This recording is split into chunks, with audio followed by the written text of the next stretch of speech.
सारी बीमारियों की जो जड़ है वो है ईवीएम। ईवीएम के दम पर ही वो किसी की परवाह नहीं कर रहे। चुनाव डिक्लेयर नहीं हुआ, लोकसभा भंग नहीं हुई और प्रधानमंत्री कह रहे हैं 400 पार, 370 पार। ये कौन सा तमाशा है जो ये सब कह रहे हैं? वो यही है कि इलेक्शन कमीशन उनकी जेब में है, उनकी गुलामी कर रहा है और ईवीएम मशीन उनके हाथ में है। सरकार, ये जो सरकार है मोदी सरकार, यही सारी बीमारियों की जड़ है। इस देश की तबाही की जो कारण है वो यही सरकार है। इस सरकार को उखाड़े बिना आपको किसी को कुछ मिलने वाला नहीं है और आप इसे उखाड़ नहीं सकते अगर ईवीएम है। इसलिए ईवीएम को उखाड़ना जरूरी है। और मोदी जी न इस देश के किसानों को कुछ देना चाहते, न इस देश के मजदूरों को कुछ देना चाहते। सरकार का लक्ष्य है इस देश के 120 करोड़ लोगों को गुलाम बनाना और जबरदस्ती इस देश को तबाही की तरफ ढकेलना। तो इस बार ईवीएम और इलेक्शन कमीशन, ये बात ध्यान रखे, इलेक्शन कमीशन के लोग बर्दाश्त नहीं करेंगे ईवीएम। किसी भी हद तक हमें जाना पड़े जाएंगे, लेकिन ईवीएम से चुनाव नहीं होने देंगे। बावजूद उसके उनकी चिंता सरकार को नहीं है और पूरे किसान सड़क पर हैं, आंदोलनरत हैं, तब भी उनकी चिंता नहीं है। मजदूरों की चिंता नहीं है, जो पुरानी पेंशन को लेकर लोग लड़ रहे हैं उनकी चिंता नहीं है। वन रैंक वन पेंशन को लेकर फौजी पिछले 3000 दिन से भी ज्यादा दिन हो गए वो लड़ रहे हैं, उनकी चिंता नहीं है। बेरोजगार युवा संघर्ष कर रहे हैं, उनकी चिंता नहीं है। जो एग्जाम लिए जाते हैं, पेपर लीक होता है, खत्म हो जाते हैं, वो सब लोग आंदोलन कर रहे हैं, उनकी चिंता नहीं है। ईवीएम को लेकर हम लोग लगातार आंदोलन कर रहे हैं और पूरे देश में घर घर तक ये आंदोलन अब पहुंच चुका है, उनकी चिंता नहीं है। आखिर कारण क्या, जब पूरा देश ही उनके खिलाफ है? और मैं आपको बताऊं, आप तो मीडिया के साथ ही जानते होंगे, आज की तारीख में मीडिया का एक सर्वे कराया जा रहा है कि देश में देश के प्रधानमंत्री को कितने लोग पसंद करते हैं। आपको जानकर हैरानी रही होगी कि 3% से लेकर 8% बस इतने ही लोग मोदी जी को पसंद करते हैं आज की तारीख में। ये मीडिया सर्वे का है जो एक्चुअल में हो रहा, लगातार कराया जा सोशल मीडिया पे। बावजूद उसके उन्हें किसी की चिंता नहीं है और वो जो मन में आ रहा है वो कर रहे हैं। इसका मतलब साफ है कि उन्हें मालूम है कि चुनाव जीतने के लिए उनके पास क्या है और वो है ईवीएम। ईवीएम के दम पर ही वो किसी की परवाह नहीं कर रहे।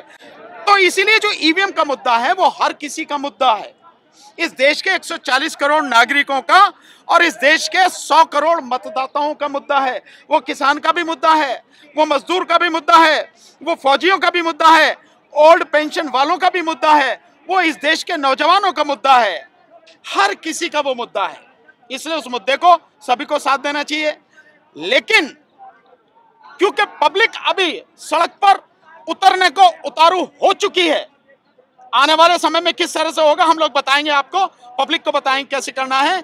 लेकिन उस सब के बावजूद सरकार सुनने को तैयार नहीं है। उसे साफ है कि ईवीएम से जितनी वोट चाहिए वो जीत के आ जाएंगे, अन्यथा टिकट डिक्लेयर नहीं हुए, चुनाव डिक्लेयर नहीं हुआ, लोकसभा भंग नहीं हुई और प्रधानमंत्री कह रहे हैं 400 पार, 370 पार। ये कौन सा तमाशा है जो ये सब कह रहे हैं? वो यही है कि इलेक्शन कमीशन उनकी जेब में है, उनकी गुलामी कर रहा है और ईवीएम मशीन उनके हाथ में है। और मशीन भी भारत इलेक्ट्रॉनिक्स लिमिटेड जो बना रही है उसमें बीजेपी के जो पदाधिकारी हैं, 4 पदाधिकारी उसमें जो है इंडिपेंडेंट डायरेक्टर, नए डायरेक्टर हैं चारों के चारों। एक और बात बता दें, 20 लाख ईवीएम मशीनें गायब हुई थी, उसका आज तक इलेक्शन कमीशन ने कोई हिसाब किताब नहीं दिया है। केजी बेसिन घोटाला जो 20,000 करोड़ रुपए का था, रिलायंस की सब्सिडरी कंपनी जो ईवीएम मशीनों की चिप बनाया करती थी, उस घोटाले का पर्दाफाश आज से 6 साल पहले 7 साल पहले हुआ था। उसके ऊपर अभी तक संसद के अंदर कोई बहस नहीं हुई है। इसके साथ ही हम आपको बता दें, इलेक्टोरल बॉन्ड के ऊपर जिस तरह से सरकार की किरकिरी हुई है और कल तक इलेक्शन कमीशन को अपनी वेबसाइट के ऊपर वो सारा का सारा डाटा डालना होगा। आपको बताएं कि 2023 तक के बॉन्ड लिए हैं उन्होंने, जबकि ये जो पूरा का पूरा मनी लॉन्ड्रिंग का केस है, ये बहुत बड़ा केस है। जब इतने सारे मुद्दों पर सुप्रीम कोर्ट संज्ञान ले रही है और इसके ऊपर कोई फैसला ले रही है, तो आप चूंकि सुप्रीम कोर्ट के वकील हैं, आप हाई कोर्ट से हैं, तो आपकी नजर में आपको क्या लगता है कि सुप्रीम कोर्ट का रवैया क्या है ईवीएम के मसले पर? नहीं, देखिए, अब तक तो अब से पहले जो भी रहा है सुप्रीम कोर्ट का रवैया, सारी पिटीशन डिसमिस की गई, तो बहुत ज्यादा उम्मीद नहीं कर सकते। लेकिन अब जैसे इलेक्टोरल बॉन्ड का जो मसला है, इस पर बहुत तगड़ा स्टैंड जो लिया है सुप्रीम कोर्ट ने, हम सबके बीच में एक उम्मीद जगी है कि कोर्ट इस पर भी संज्ञान लेगी, क्योंकि ऑलरेडी जो पिटीशन है, 2 पिटीशन फाइल हैं जो सुनवाई पर लगी हुई हैं। अगर उनको सुन लिया जाए, और मैं समझता हूं इलेक्टोरल बॉन्ड की तरह उस पर भी आदेश किया जाए, तो मामला एक झटके में हो जाएगा।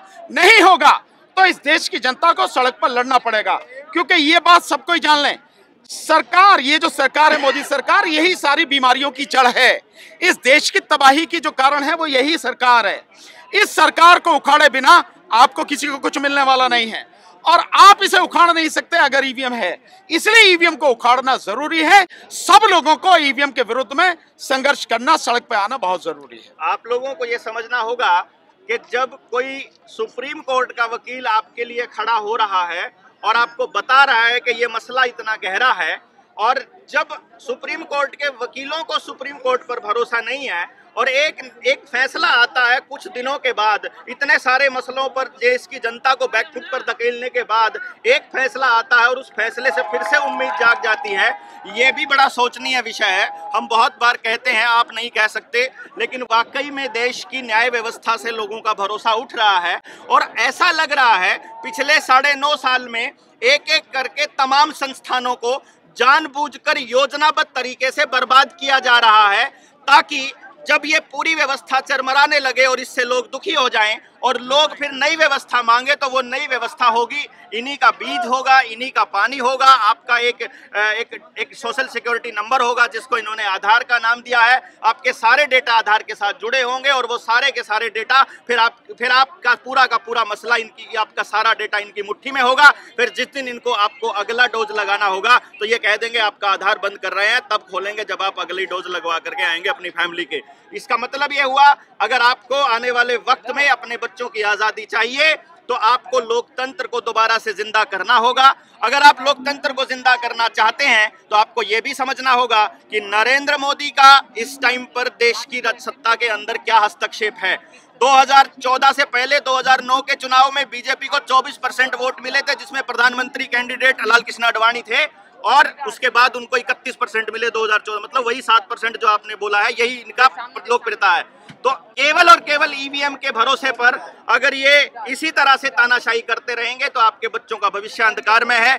आप देश के लोगों को क्या संदेश देना चाहेंगे भानु प्रताप जी? नहीं, मैं बहुत सीधा सा है। देखिए, देश जो है इस समय 4 तरह के जो लोग हैं उनका एक गैंग इसे कह सकता हूं मैं, एक बहुत भयानक गठबंधन है, जिसमें सरकार है, जिसमें इस देश के पूंजीपति हैं, जिसमें इस देश का जो ब्यूरोक्रेट्स यानी IAS IPS जो ये लोग हैं, ये लॉबी जो है, अफसरों की लॉबी, और चौथा जो इसमें ये जो मीडिया है जो आज की तारीख में पूरी तरह से गुलामी कर रहा है, खरीदे सो कॉल्ड मेनस्ट्रीम मीडिया, इन चारों का बड़ा भयानक गठबंधन बन चुका है।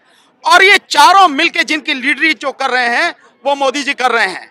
और मोदी जी न इस देश के किसानों को कुछ देना चाहते, न इस देश के मजदूरों को कुछ देना चाहते, न इस देश के नौजवानों को कुछ देना चाहते, और न ही इस देश की महिलाओं को या इस देश के फौजियों को, किसी को कुछ देना नहीं चाहते।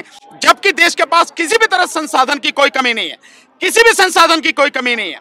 मैंने एक आंकड़ा जो निकाला है कि जो मांग किसानों की तरफ से, वो मांग अगर पूरी तरह मान ले सरकार, उसमें कुछ भी ना कम करे, और मजदूरों को और किसानों को जितना भी बात कही जा रही है, 15 लाख करोड़ से ज्यादा खर्चा उसमें आता नहीं है। 15 लाख करोड़, और जिस देश में एक साल में 50 लाख से और अब बढ़ने जा रहा 60 लाख करोड़ का बजट हो, उसमें मात्र 15 लाख करोड़ में इस देश की 100 करोड़ आबादी को इज्जत से जीने का एक मौका मिल जाए, इससे बेहतर क्या हो सकता है।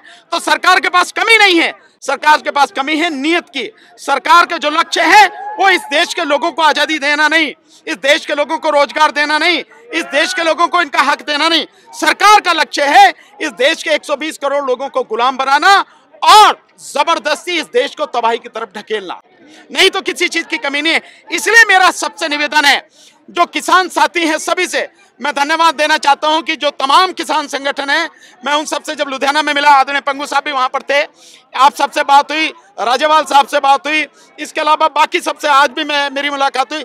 बहुत मजबूती के साथ सबने हमारे इस ईवीएम हटाओ आंदोलन को सपोर्ट किया है, हर तरह से सहयोग देने का किया है।